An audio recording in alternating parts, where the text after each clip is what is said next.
그러므로 형제자매 여러분, 주님께서 오실 때까지 참고 견디십시오. 보십시오. 농부는 이른 비와 늦은 비가 땅에 내리기까지 오래 참으며 땅의 귀한 소출을 기다립니다. 여러분도 참으십시오. 마음을 굳게 하십시오. 주님께서 오실 때가 가깝습니다. 형제자매 여러분, 심판을 받지 않으려거든 서로 원망하지 마십시오. 보십시오. 심판하실 분께서 이미 문 앞에 서 계십니다. 형제자매 여러분, 주님의 이름으로 예언한 예언자들을 고난과 인내의 본보기로 삼으십시오. 보십시오. 참고 견딘 사람은 복되다고 우리는 생각합니다. 여러분은 욥이 어떻게 참고 견디었는지를 들었고 또 주님께서 나중에 그에게 어떻게 하셨는지를 알고 있습니다. 주님은 가여워하시는 마음이 넘치고 불쌍히 여기시는 마음이 크십니다. 오늘 7절에 보니까 주님께서 오실 때까지 야고보 사도는 야고보서에서 주님의 재림을 계속 강조하고 있습니다. 지난주 설교했을 때 5장 1절에서도 여러분에게 닥쳐올 비참한 일들, 주님의 재림의 때라고 제가 말씀을 드렸어요. 오늘 7절에서도 주님이 오실 때까지, 주님이 이 땅에 반드시 재림하심을 믿습니까? 네, 주님이 반드시 이 땅에 오시죠. 과거에 우리 믿음의 선진들은 주님의 재림을 많이 기대하고 기다렸죠. 그런데 오늘날 제가 가만히 보면 주님의 재림 신앙이 없는 것 같아요. 주님의 재림을 내가 기다려야 되는데 주님 재림을 기다리지 않으니까 주님 재림을 맞이할 준비가 없는 것 같아요. 마태복음 25장에 미련한 5 처녀들이 신랑이 왔지만 신랑 맞을 준비하지 못하고 있다가 허둥대고 그때 기름 구하러 갔다가 신랑 맞이하지 못했죠. 지혜로운 5 처녀들은 신랑 맞을 준비를 늘 성실하게 끊임없는 준비를 그렇게 한 결과 신랑이 왔을 때 신랑을 기쁨으로 맞이했고 칭찬받았죠. 오늘 예수 그리스도가 언젠가 이 땅에 오시는데 몰라요. 아무도 몰라요. 언제 오실지 아무도 몰라요. 주님이 한밤중에 오실지 새벽에 오실지 한낮에 오후에 저녁에 오실지 아무도 몰라요. 하나님만 아세요. 그러나 저와 여러분들이 언제 주님 다시 오실지라도 주님을 맞이할 수 있는 준비함이 될 수 있기를 바라겠습니다. 제가 찬양 리더 집사님한테 찬양 주문하지 않았는데도 내가 부르고 싶었던 찬양을 불렀어요. 주님 다시 오실 때까지 나는 이 길을 가리라. 아멘. 저와 여러분들이 주님 다시 오실 때까지. 그런데요, 오늘 7절에 보니까 주님 반드시 재림하시는데 주님의 재림을 믿는 사람들은 참고 견디어야 된다는 거예요. 주님의 재림을 맞는 사람들, 주님의 재림 때까지 지금 주님은 저와 여러분들에게 요구하는 게 있어요. 참어라, 견뎌라. 참어라, 견디어라 라고 말해주고 있는 것입니다. 옆 사람 인사합니다. 무슨 일 있어도 참으세요. 끝까지 견디세요. 네. 주님 재림하실 때까지 견디실 수 있기를 바라겠습니다. 아멘. 무슨 일이 있든지 참으라. 그러니까요, 주님의 재림과 참고 견디는 것이 같이 묶여져 있는 것입니다. 여러분, 주님의 재림 때까지 우리가 어떻게 갈 수 있겠어요? 참고 견디는 자만이 갈 수 있는데, 야고보는 참고 견딤에 대한 모본, 신앙의 모본을 세 종류의 사람을, 부류의 사람을 통해서 우리들에게 이렇게 살아야 되지 않겠냐라고 말해주고 있는 거죠. 그래서 주보에 보면 제목이 인내하는 3가지 유형의 사람. 지금 야고보가 3가지 유형의 사람을 우리에게 지금 소개하고 있거든요. 그걸 통해서 우리가 그 3가지 유형의 사람이 모본이 되는, 인내의 모본이 되는 그런 은혜가 있을 수 있기를 예수 이름으로 축원합니다. 야고보는요, 1장부터 5장까지 핵심 단어가 있는데 그 핵심 단어 가운데 제가 볼 때 가장 야고보가 집중하는 단어가 뭐냐면 1장을 한번 잠깐 볼까요? 1장 2절에 보니까 여러 가지 시험에 빠질 때 그걸 더할 나위 없는 기쁨으로 생각하라는 거예요. 제가 설교 많이 했죠. 생각이 중요하다고. 시험에 빠졌을 때 내가 무슨 생각하느냐가 굉장히 중요하다고 설교 많이 했어요. 근데 그 생각이 육신의 생각은 사망이지만 영의 생각은 생명과 평안이라고 제가 누차 말씀을 드렸죠. 3절에 보니까 여러 가지 시험에 빠졌을 때 그걸 어떻게 생각해야 되느냐면 믿음의 시련이라고 생각을 하라고 제가 말씀을 드렸습니다. 따라합니다. 믿음의 시련. 믿음의 시련. 그 믿음의 시련이라고 내가 볼 때 내가 인내할 수 있다는 거예요. 인내를 낳는다는 것입니다. 이게 무슨 말이냐면 여러분들 여러 가지 시험을 여러분들이 당하고 빠졌을 때 그때마다 인내가 잉태되어진다는 거예요. 기가 막힌 모습이죠. 야고보가 저와 여러분들로 하여금 여러 가지 인생의 문제와 사건과 여러 가지 일들이 있을 때 그때마다 믿음의 시련으로 생각하는 사람은 그때마다 인내를 잉태한다. 인내를 잉태한다. 아멘. 아멘. 그 인내를 잉태라니까 인내가 내 속에서 자라나게 되어 있습니다. 인내가 자라납니다. 자라나다 보니까 4절에 인내력이 있어. 인내력. 자, 내 안에 내재된 인내력이 있어요. 인내력이 있어요. 어렸을 때부터 지금까지 여러분들이 여러 가지 시험에 믿음의 시련이라고 생각을 딱 하면 인내를 잉태하는데 그 인내가 잉태됨이 자라나요. 그래서 인내력이 생겨요. 어떠한 시험과 어떠한 어두움과 환난 풍파를 이겨낼 수 있는 인내력이 자생적인 능력이 내 안에 생성되어 있다는 것입니다.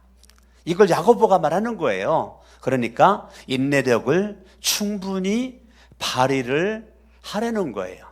여러 가지 인생에 문제가 있을 때 그 문제를 문제로 바라보고 원망하고 어둠 가운데 헐떡거리지 말고 그때 잉태되어져 있는 인내력을 충분히 발휘를 하여 조금도 부족함이 없이 완전하고 성숙한 사람으로 인정을 받으려는 거예요. 할렐루야. 이 야고보 사도가 지금 1장부터 지금 제가 5장까지 강론하고 있잖아요. 이 야고보 사도가 오늘 1장 서두에 1절에 보면 흩어져 사는 12지파. 왜 흩어졌을까요? 환난과 핍박 속에서 탄압 가운데 있을 수가 없으니까 고향을 떠나고 친인척 가족을 떠나서 흩어져 살 수밖에 없는 그러한 사람들에게 야고보가 쓴 1차 수신자들이에요. 이것이 오늘날 대한민국 이방인들인 저와 여러분들이 예수를 믿고 우리가 지금 2차 수신자로 이 야고보서를 통해서 은혜를 받는 것입니다. 여러분 속에 많은 사건 가운데 인내가 잉태되어져서 그것이 인내력이 되어지고 갈수록 문제가 있을 때 인내력이 발휘가 되어져서 완전하고 성숙한 모습으로 하나님의 기쁨 될 수 있기를 예수 이름으로 축원합니다. 오늘 7절에 보니까 첫 번째 농부가 나옵니다. 농부는 농사 짓는 사람이죠. 농사 짓는 사람이에요. 여러분 씨앗 뿌려가지고 밭을 메고 비료를 주고 여러 가지 잡초를 제거를 하고 열매를 볼 때까지 농부는 많은 땀 흘린 수고를 할 수밖에 없는 거죠. 그런데 이 농부가 열매를 맺기 위해서는 어떻게 해야 돼요? 참고 견뎌야 돼요. 그 첫 번째 인물이 농부입니다. 근데 이 농부가 이른 비와 늦은 비가 땅에 내리기까지 오래 참으며 땅에 귀한 소출을 기다린다는 것입니다. 농부가 기다려요. 뭐를 기다려요? 귀한 소출을 기다린다는 거예요. 자, 농부는 귀한 소출, 열매를 바라보고 열매를 기다리면서 지금 이 농부는 계속적으로 일을 하는 거죠. 그때 농부는 이른 비와 늦은 비에 집중하는 거예요. 이른 비. 자, 내가 열심히 일할 수 있어요. 내가 열심히 수고에 땀방울 흘릴 수 있어요. 그런데 하늘에서 이른 비가 내리지 않으면, 이른 비는 우리나라로 말하면 10월 말과 11월 초순경, 10월 11월 달 이때 이른 비가 와요. 이른 비는 이스라엘에서 이른 비는 어떤 역할을 하느냐면 이 굳었던 땅을 부드럽게 만들어줘요. 땅을 부드럽게 만들어줘 가지고 씨앗이 뿌리를 내릴 수 있도록 이 땅을 갖다가 순환시켜주는 역할을 하는 걸 이른 비라고 합니다. 그래서 농사 짓는 사람들은 내가 열심히 하는 것도 중요하지만 하늘 바라볼 수밖에 없는 거죠. 왜요? 이른 비가 와야 돼요. 이른 비가. 농사꾼들은 이른 비가 와야 돼요. 이른 비가 안 오면 농사가 안 되는 것입니다. 그래서 이른 비를 바라본다는 거예요. 아주 그냥 갈증을 가지고 하나님 이른 비가 필요합니다. 이 땅이 너무 굳어 있습니다. 이 땅이 지금 이것이 옥토바지 돼야지 이렇게 길가바가 같은 모습을 있어가 안 되겠습니다. 이것이 옥토바지 돼야 일궈가지고 씨앗을 심습니다. 그러고서 이제 이른 비가 왔어요. 씨앗을 심었어요. 싹이 났어요. 이게 꽃이 피고 잎이 피고 열매를 맺었어요. 근데 여기서 끝이 아니에요. 늦은 비가 와야 돼요. 늦은 비는 열매를 무르익게 만드는 늦은 비예요. 우리나라로 말하면 3월, 4월을 가리키는데 3, 4월에 이스라엘이 수확을 하거든요.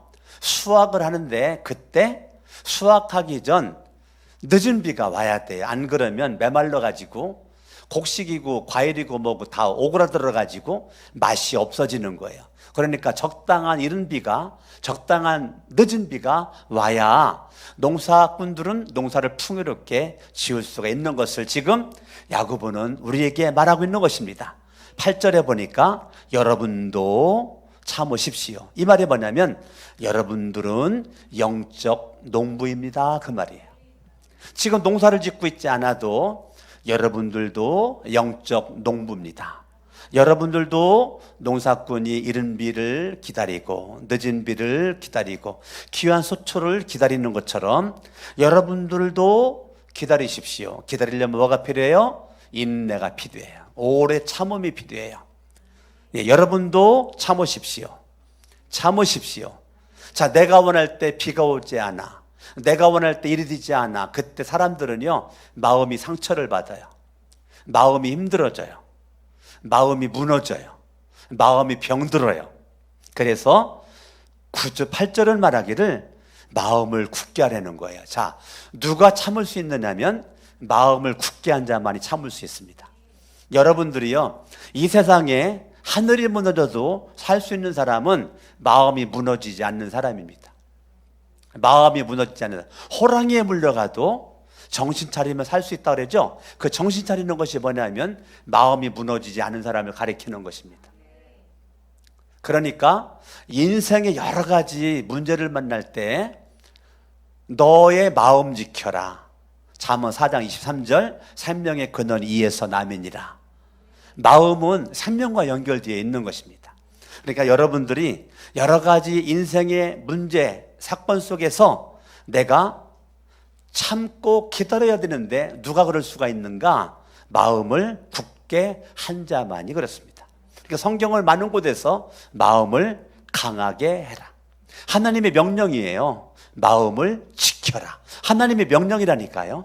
하나님의 명령은 마음을 지키고 마음을 강하게 하는 것입니다. 여러분들이 내 마음을 여러분들이 지켜야 돼요. 내가 왜 이러는지 몰라. 자꾸 이런 복음성가가 떠오르면 안 돼요.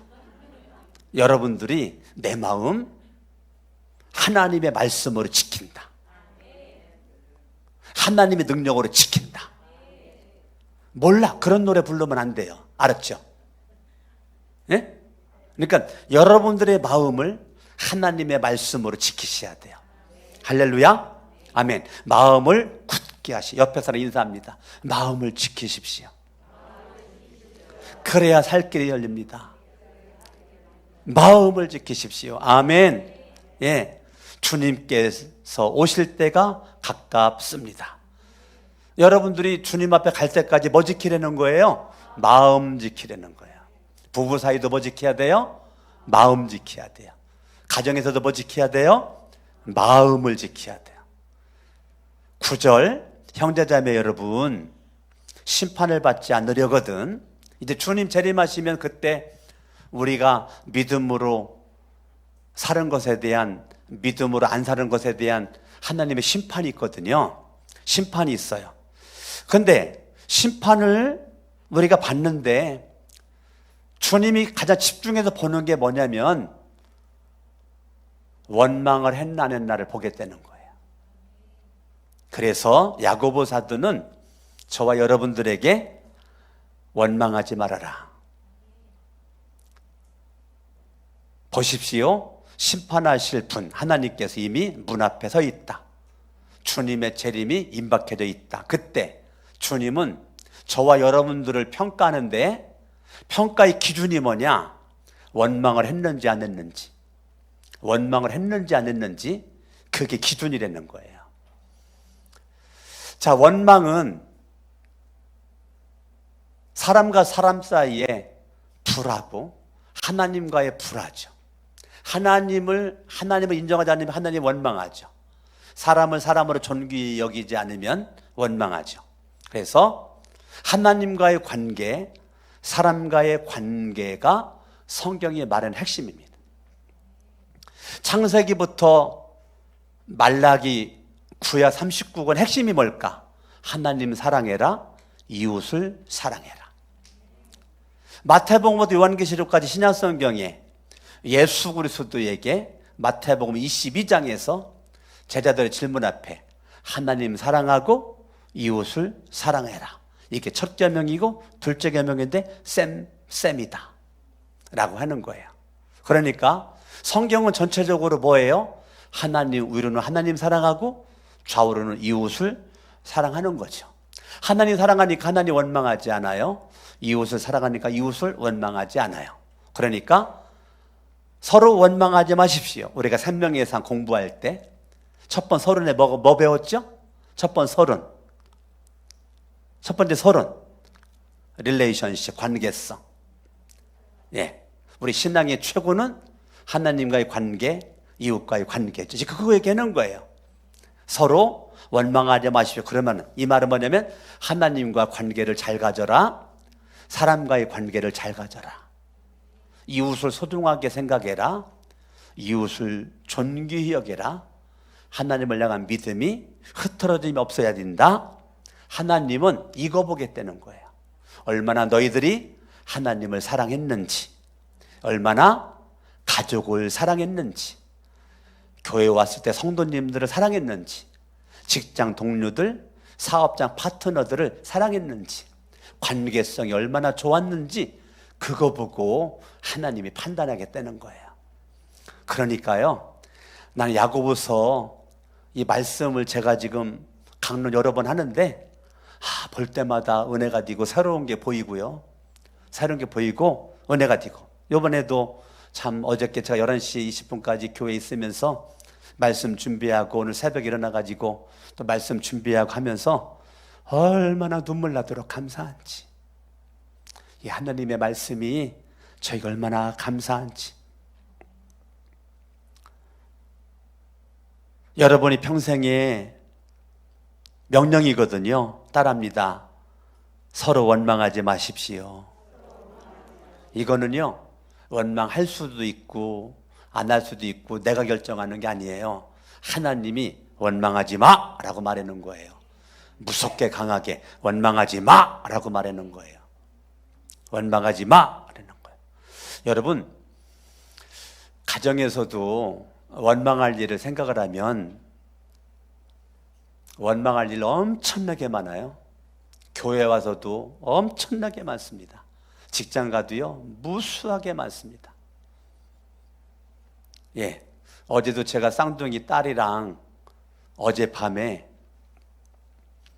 약간 마음이 불편한 것이 좀 있었거든요. 제가 마음이 불편하게 있었어요. 다른 건 아니고 너무 집에 늦게 들어와서 네. 제가 늦어도 11시 전후에서 들어오라는데 어저께 12시 넘어서 들어왔어요. 막 TV 뉴스는 막 엄청나게 지금 나오고 있는데, 예? 엄청나게 TV 뉴스 나오고 있는데 우리 쌍둥이가 혹시 이태원까지 안 했나? 왜냐면 12시 넘어서까지 안 들어오니까. 그래가지고 막 전화하고 그렇게 하고서 이제 왔는데 마음이 불편했어요. 막 여기까지 막 내가 막 화가 막 나 있었어요. 근데 들어오는데 내가 화가 나 있었는데 얼굴은 활짝 내가 웃고 있었어요. 화가 나 있었는데 왜죠? 나는 딸에게 원망함을 표현하고 싶지 않았었던 거예요. 그래서 내가 이렇게 말했어요. 어제 성은이가 늦게 왔거든요. 주은이 일찍 왔는데 성은이한테 이런 얘기는 하지 마세요. 예. 일부 예배 성은이가 들어가지고 성은이 이름을 안 밝혔는데 지금 밝히는 거예요. 여러분 궁금하잖아요. 무슨 일이 있을까? 예. 구체적으로 얘기를 해야죠. 그래가지고 이렇게 말했어요. 성은아, 지금 12시가 넘었는데 네가 늦게 들어오면 언니 마음이 불편할 것 같다. 그랬어요. 언니가 누구예요? 주은이죠. 지금 내가 불편하거든요. 지금 내가 불편한데 네가 늦게 들어오면 언니 마음이 불편할 것 같다. 주은아, 좀 동생 좀 잘 좀 관리 좀 해거라. 근데 이래고서 이제 끝났단 말이야. 그래서 이제 어저께 잠을 잤어요. 자, 내 마음에 일단 원망하지 않았어요. 얘기 좋게 끝났어요. 아침에 일어나가지고 내가 주은이 침대에 누워있는데 가가지고 꼭 끌어안아주고 안수기 때렸어요. 성은 일어나가지고 아빠 안녕히 주면서 인사하는데 우리 오라 그래가지고 제가 꼭 끌어안아줬어요. 그리고 주은이고 성은이고 민수기 6장 가지고 축복 기도를 해줬어요. 자, 그러면 우리 가정에 있었던 일을 한 일부분을 여러분들에게 말씀드리는 거예요. 원망하려고 맘먹었으면 전 어저께 폭발했습니다. 예. 어? 너 아빠한테 전화도 안 하고 문자도 안 보내고 늦게 온다고 뭐도 없이 이렇게 저는 할 말이 무지 많았겠죠. 그런데 내 마음속에 화해하려는 마음이 가득한 거예요. 원망하려는 마음보다 화해할 마음이 가득하다 보니까 그렇게 일 처리를 한 거죠. 교회도 직장도 사업장도 여러분들이 하나님과 좋은 관계, 사람들과 좋은 관계, 가정에서도 부부 사이에 좋은 관계, 형제자매, 부모, 자식 간의 좋은 관계, 가정이 천국이 돼야 되지 않겠습니까? 좋은 관계 돼야 되겠죠. 아멘? 예, 좋은 관계 돼야 되겠죠.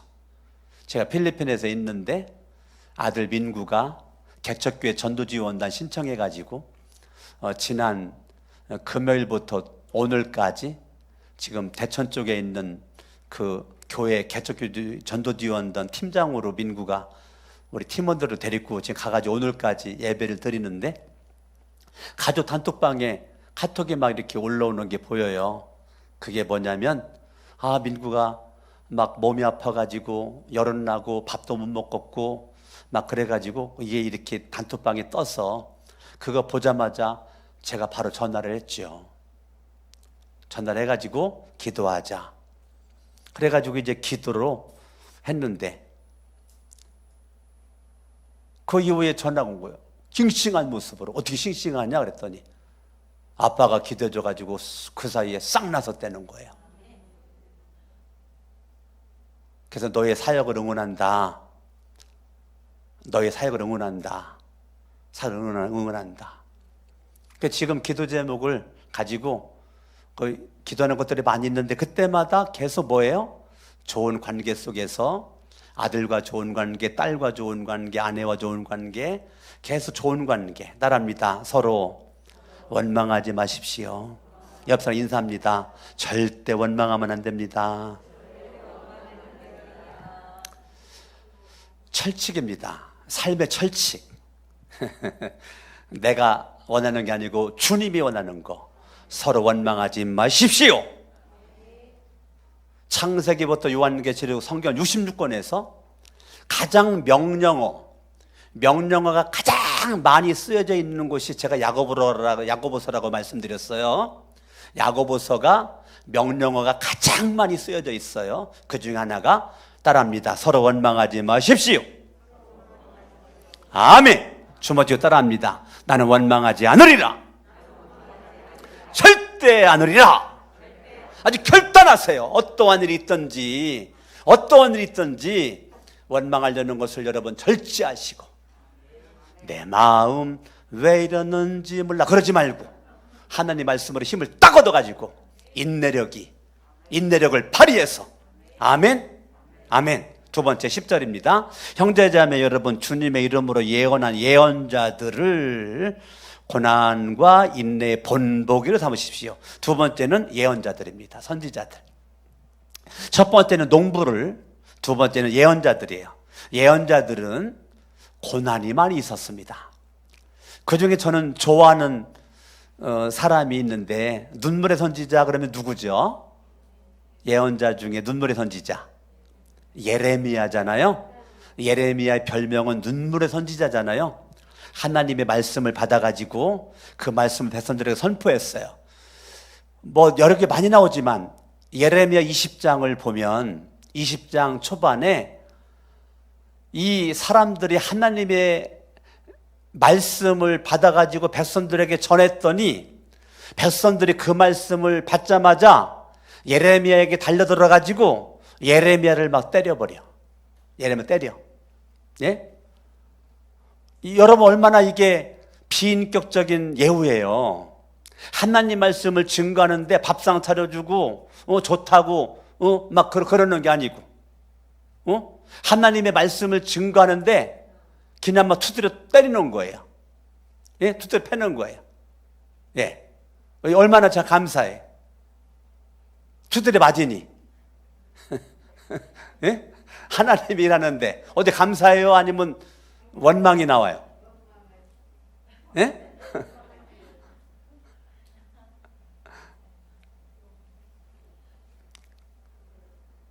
이번에도 필리핀 이렇게 갔는데, 교회에서 11년 목회하시고 필리핀 가신 지가 11년 되셔. 11년 만에 교회 은퇴하셨으니까 나이가 많죠. 나이가 많은 가운데 은퇴하셔가지고 11년 된 지금 나이가 많죠. 할아버지지, 할아버지. 11년 목회하시고 은퇴하셨는데 교회에서 선교 목사로 파송을 했어요. 필리핀으로. 선교 목사로 필리핀 갔는데 교회에서 매달 300만 원씩 선교비를 11년째 지금 주고 있고 받고 있다는 거예요. 교회 사업하시는 그 장로님 한 분이 지금 11년째 매달마다 1,000만 원씩, 11년째 1,000만 원씩 선교비를 보내주신다는 거예요. 그러니까 매달마다 11년 동안 목회했었던 교회에서 한 이분이 뭐라 그랬느냐면, 필리핀에서 이렇게 사역할 수 있는 건강 주셔서 감사하고, 주님 오실 때까지 내 사명 감당하는 그날까지 내 건강 주시면 필리핀 사역을 하다가 필리핀에서 생명을 마치고 싶습니다. 사모님이랑 두 분이 정말 멋지게 사역하는 그분, 많은 고난이 있었을 터인데 처음부터 끝까지 모든 대화의 중심에 할렐루야 주님이 하셨습니다. 할렐루야 주님이 하셨습니다. 고난 얘기보다는 영광 얘기를 많이 해요. 영광 얘기를. 다 주님의 은혜입니다. 주님의 은혜입니다.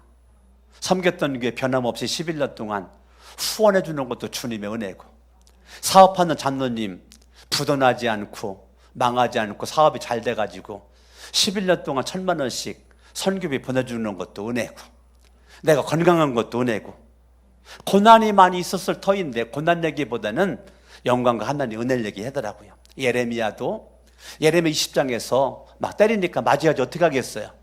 그런데 보통 사람 같았으면 나 안 해. 하나님 일 안 할 거야. 사명 감당하지 않을 거야. 목자고 뭐고 나 때려칠 거야. 목자도 내려놓고 목녀도 내려놓고, 장로도 내려놓고, 권사도 내려놓고, 집사도 내려놓고, 교사도 때려치고, 전도사도 때려치고, 사모도 싫고, 모사 싫고, 대부분들은 이럴 수가 있는데 예레미야가 이러는 거예요. 나 정말 이 사명을 감당하는데 이렇게 사람들이 때리고 나를 갖다가 웅덩이에 빠뜨려가지고, 웅덩이도 뚜껑이 열려지는 뚜껑이 닫혀져 있는 웅덩이에 빠져가지고 뚜껑 닫아놓고 칠흑 같은 어둠 속에서 언제 죽을지도 모르는 막막한 실각이 있었던 그러한 예레미야가 이러는 거예요. 내 가슴에 이 사명의 불이 꺼지지 않아.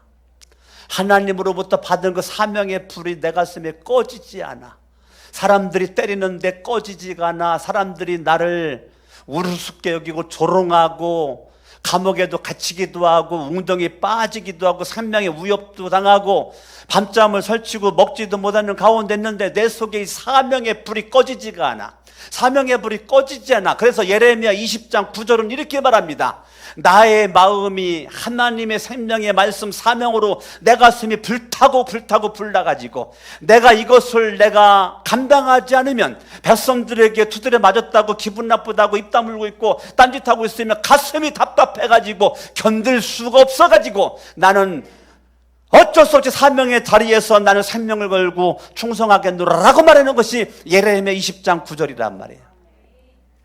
하나님의 말씀이 불방망이가 돼가지고 내 가슴을 두드려 때리니 이 사명을 나는 감당하다가 어떠한 고난과 어려움이 있다고 한들 나는 그것을 감당하리라 라고 예레미야, 내가 많은 선지자들 얘기할 수는 없지만 예언한 예언자들의 그 고난 가운데 그 인내의 번복이, 예레미야가 많은 그런 가운데서도 그 인내의 번복이 사명을 감당하는, 사명을 끝까지 소중하게 간직하고 소중하게 붙잡고 있는, 생명처럼 귀중하게 여기는 이 사명의 줄, 이 사명의 줄을 예레미야나 이사야나 에스겔이나 수많은 학계나 수많은 선지자들이 무슨 일이 있어도 하나님의 사명의 줄 이거를 놓지 않고 붙잡고 있었던 것은 고난을 이길 수 있는 내재적인 인내력이 그들에게 있었기 때문에 가능한 줄로 믿습니다. 11절에 보십시오. 참고 견딘 사람은 따랍니다. 복되다. 그 우리는 뭐 한다고요? 생각한다고요. 아멘. 아멘. 우리 임종님 권사님이 어저께 토요 온 가족 새벽 예배 때 참 은혜를 많이 받고, 이제 몽골 목장 우리 이수환 목사님이 다 밥 사신다 그래가지고 다 새벽에 나오신 분들 밥 먹으러 가는데 차 안에서 은혜 받은 얘기를 하는 거예요.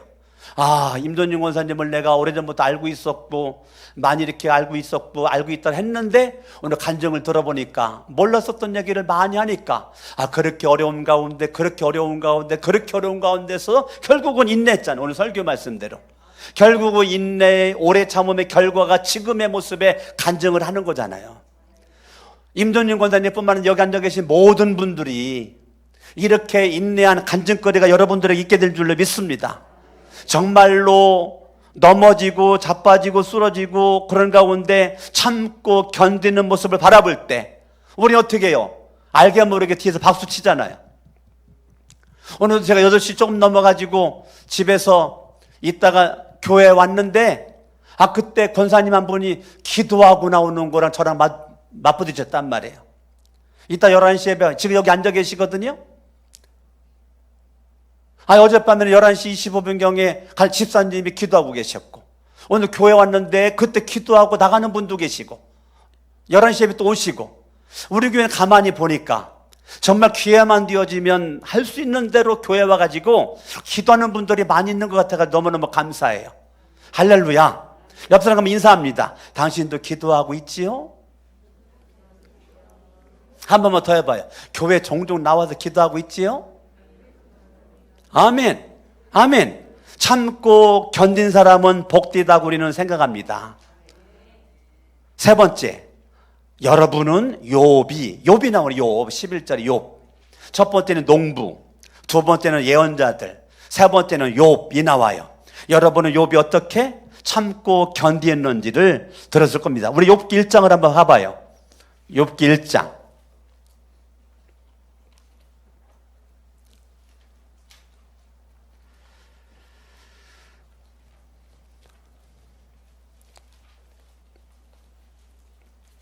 욥기 1장 1절에 보니까 욥은 흠이 없고 정직하고 하나님을 경외하고 악을 멀리 했는데 2절에 보니까 아들 7명에 딸 3이 살고 있었고요.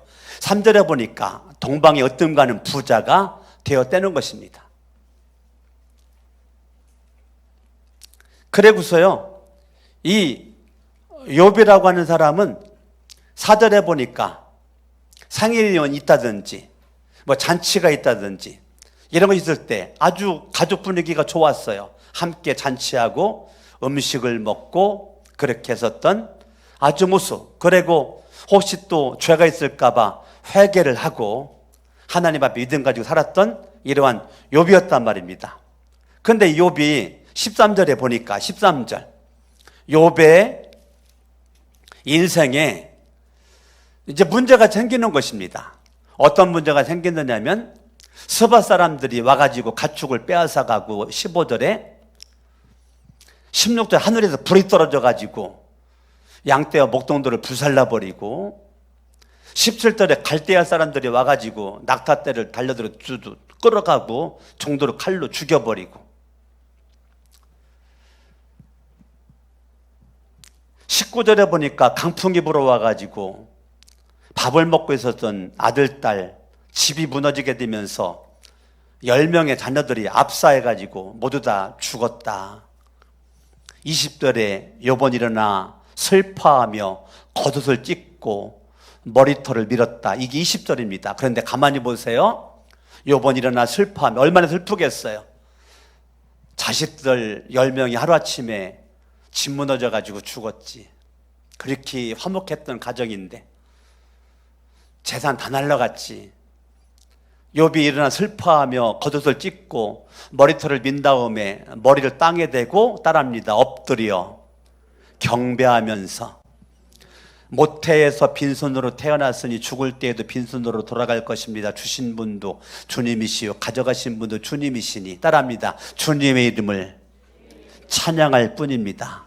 22절 읽어요. 시작. 이렇게 욥은 이 모든 어려움을 당하고서도 죄를 짓지 않았으며 어리석게 하나님을 원망하지도 않았다. 이게 욥이에요. 이러한 욥을 지금 야고보가 세 번째 인물로 우리에게 소개하고 있는 것입니다. 아멘. 오늘 저와 여러분들이 이 야고보 5장의 말씀을 통해서 여러분들이 하나님의 은혜가 넘쳐나길 바라고, 헬라어 원어상의 의미를 보면 구분이 되어 있습니다. 인내와 오래 참음이 구분이 되어 있습니다. 어떻게 구분되어 있느냐면 인내는 환경에서 오는 것은 인내를 하고 사람과의 관계에서 오는 어려움은 오래 참으라는 것입니다. 이것이 헬라어의 구분입니다. 다시 말하면 인내라고 하는 것은 환경에서 오는 것은 인내를 하고 사람과의 관계에서는 뭐 하라고요?